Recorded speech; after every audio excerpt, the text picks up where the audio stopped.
ইতালির ভিসার নতুন আপডেট। ইতালির ভিসা মাত্র আপনার 20 দিন। আসসালামু আলাইকুম ভিউয়ার্স, আমি রিয়াদ ইসলাম ইতালি থেকে।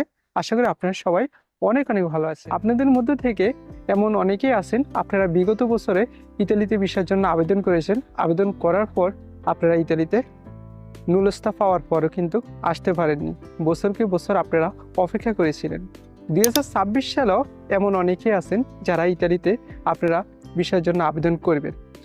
2026 সালে অনেকেই ফর্ম ফিল আপ করেছেন, মানে 2026 সালে যে ফর্ম ফিল আপটা এটা আপনার 2025 সালে আপনার করা লাগে। তো ফর্ম ফিল আপের যে তারিখটা ছিল ডিসেম্বরের শেষ তারিখ আপনার 7 ডিসেম্বর, মানে 7 ডিসেম্বর পরে আপনি ইতালিতে আর ভিসার জন্য আবেদন করতে পারবেন না, মানে আপনি ক্লিক ডেতে অংশগ্রহণ করতে পারবেন না।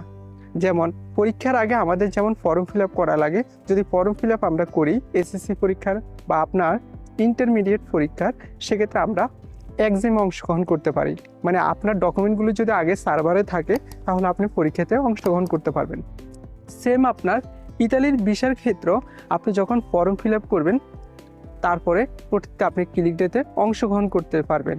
ফর্ম ফিল আপ করার জন্য একজন মানুষের শুধুমাত্র আপনার পাসপোর্টে লাগে, আর বাকি যে ডকুমেন্টগুলো এগুলো আপনার যে মালিকের অধীনে আপনি আবেদন করবেন ইতালিয়ান, ওই মালিকের বাকি ডকুমেন্টগুলো লাগে।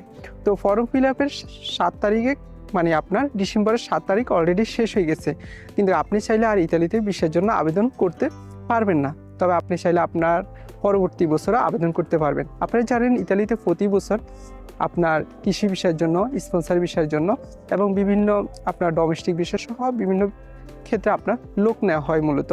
তো সেম 26 সালের যে ক্লিক ডেটা এটা হচ্ছে আপনার জানুয়ারি এবং ফেব্রুয়ারি মাসে। তো সেটার জন্য অলরেডি ফর্ম ফিল আপটা শেষ। এখন যারা আপনারা ফর্ম ফিল আপ কমপ্লিট করছে তারা ক্লিক ডেতে অংশগ্রহণ করবেন। তো ক্লিক ডেতে অংশগ্রহণ করার পর আপনার যদি সর্বপ্রথম আপনি ক্লিক করতে পারেন, যেহেতু অনেক মানুষ আপনার আবেদন করে প্রতি বছর ইতালিতে, যদি আপনার লোক আসে আপনার 5,000 যদি একটা দেশ থেকে ধরেন আসবে উদাহরণস্বরূপ, কিন্তু ওইখান থেকে আবেদন করে আপনার 15,000, 20,000 বা 1 লক্ষ এমনটা হয়েছে। তবে 2026 সালে ইতালিতে যে ফর্ম ফিল আপের সংখ্যা অনুসারে আমরা বিভিন্ন সাইট থেকে যে তথ্যটি পেয়েছি, আবেদন সংখ্যা খুবই কম হলো।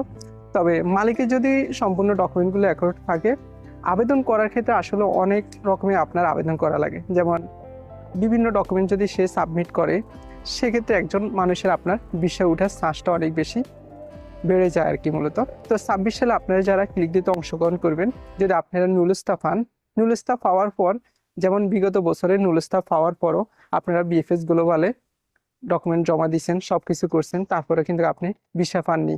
বছরকে বছর অপেক্ষা করছেন, কেউ আপনার 6 মাস, কেউ 1 বছর, কেউ 2 বছর।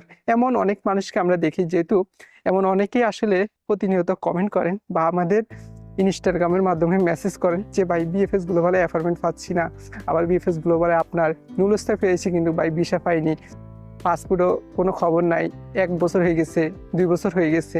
এরকম বক্তব্য আমরা অনেক দেখেছি। কিন্তু 2026 সালে এবং বর্তমানে 2025 সালে আপনার যারা আপনার নুলস্তা জমা দিবে, জমা দেওয়ার 20 দিনের ভিতরে আপনি ভিসা পেয়ে যাবেন। নুলস্তা হাতে পেয়েছেন তাদের জন্য সত্যি এটা খুবই খুশির একটি সংবাদ। আমি মনে করি যারা ইতালিতে আপনার নুলস্তা এখন পাবে তারা 2 সপ্তাহের ভিতরে বা আপনার সর্বনিম্ন 20 দিনের ভিতরে ভিসা পেয়ে যাবেন। তো এটা আসলে সবার জন্য আপনার সুখবর আর কি। আমার মনে হয় যারা 26 সালে আবেদন করবেন বা 27 সালে আবেদন করবেন, কিন্তু আমরা দেখেছি বিগত বছরও আবেদন করার পরও নুলস্তা পাওয়ার পর মানুষ আসতে পারেনি। কিন্তু তো 2026 সালে যদি আপনারা আবেদন না করতে পারেন, যারা করতে পারেননি, যারা আজকে হয়তো এমন অনেকে আছেন যে সর্বপ্রথম আসলে আমার ভিডিওটি প্রথম দেখেছেন, তো অবশ্যই আপনারা এই চ্যানেলটি সাবস্ক্রাইব করবেন এবং ভিডিওটি একটি লাইক করে দিবেন। এটা আপনাদের সবার প্রতি আসলে বিনীত অনুরোধ রইল। তো আর যদি আপনার ইউরোপ বা ইতালি সম্পর্কে কোনো তথ্য জানার প্রয়োজন হয়ে থাকে, অবশ্যই আপনারা কমেন্ট করবেন। আর আপনার কমেন্টটি আসলে আমার কাছে খুবই গুরুত্বপূর্ণ। 5 থেকে 6 ঘন্টার ভিতরে বা আপনার 7 থেকে 10 ঘন্টার ভিতরে মোট কথা আপনি কমেন্টে রিপ্লাই পাবেন।